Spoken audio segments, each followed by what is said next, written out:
Jobs to be done is the secret framework that you can leverage to understand the value that you provide to your viewers and how you can maximize it to develop different digital, physical products, or maybe even subsequent additional brands to expand your creator universe. To start exploring this topic, I would like to first ask you this question. What job do you hire a cup of coffee to do?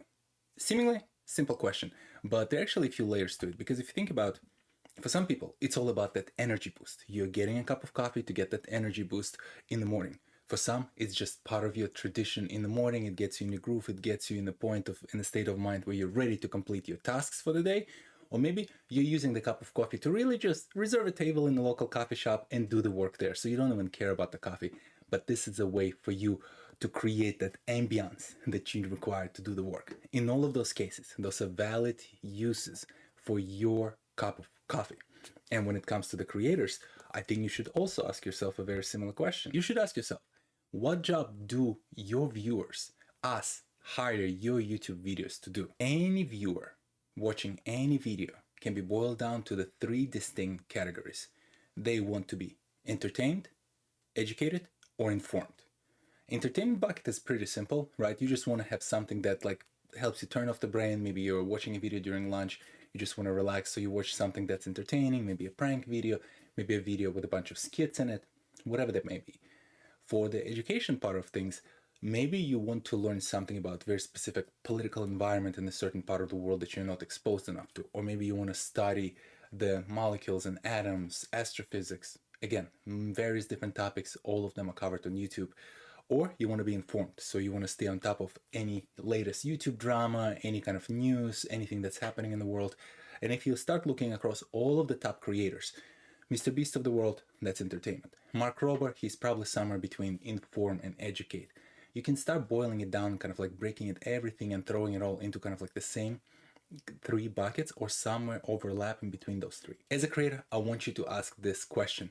What one of those values that you are providing to your viewer? If it's not clear based on your interactions with the fans, or it's not clear based on the type of videos you make, you're probably a little bit all over the place, and you need to continue to boil it down to something very streamlined and very easy to articulate within a couple of sentences.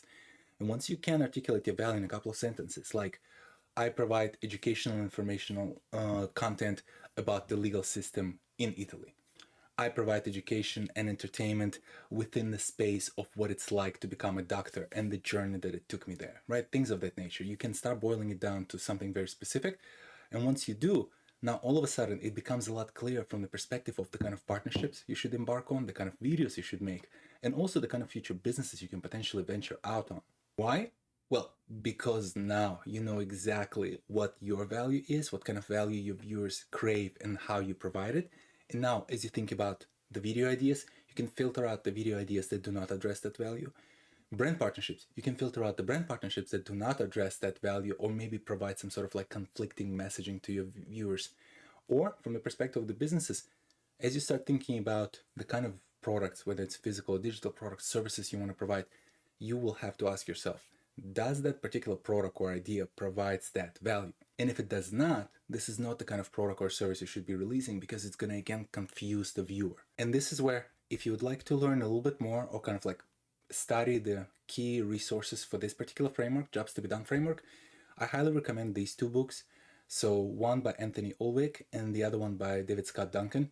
So Anthony Ulrich's work is pretty much the cornerstone of this framework. A lot of folks, when they start studying it, they go to this book. I highly recommend it. It's very much addresses and focuses on the use cases and talks about what kind of jobs a milkshake provides at the diner not far from the highway, something along those lines. And the one with a cup of coffee on the cover, this is an interesting one, because this is actually part novella.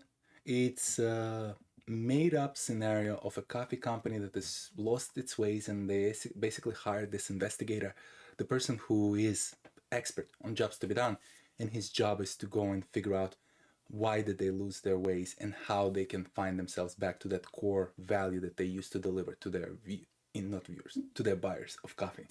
So that the first part of the book, and then the second part of the book is them breaking it all down and being a lot more your standard nonfiction business book, kind of like breaking down all the terminology, referring to different parts of the business ideas and business concept that they've discussed. So it's kind of like very interesting, almost like direct a commentary to the book itself, all within the same book. So I highly recommend both of those. Well worth the read, especially if you're interested in going deeper on those subjects. And when it comes to my channel, I already had a couple of videos that like touching it from different directions. You're gonna see more of me talking about jobs to be done. This is like one of my favorite framework to talk about when it comes to the viewers and the kind of value they want to get from the YouTubers. So from the perspective of as a creator, how can you create a very sustainable business? Make sure you always deliver on the job that your viewer hired you to do. So I'll keep it at that. Today is a little bit shorter and sweet because, as you might have heard or seen from what is going on over here, kind of got sick this weekend. So not fun. I have no clue what I have, but yeah, was on stage.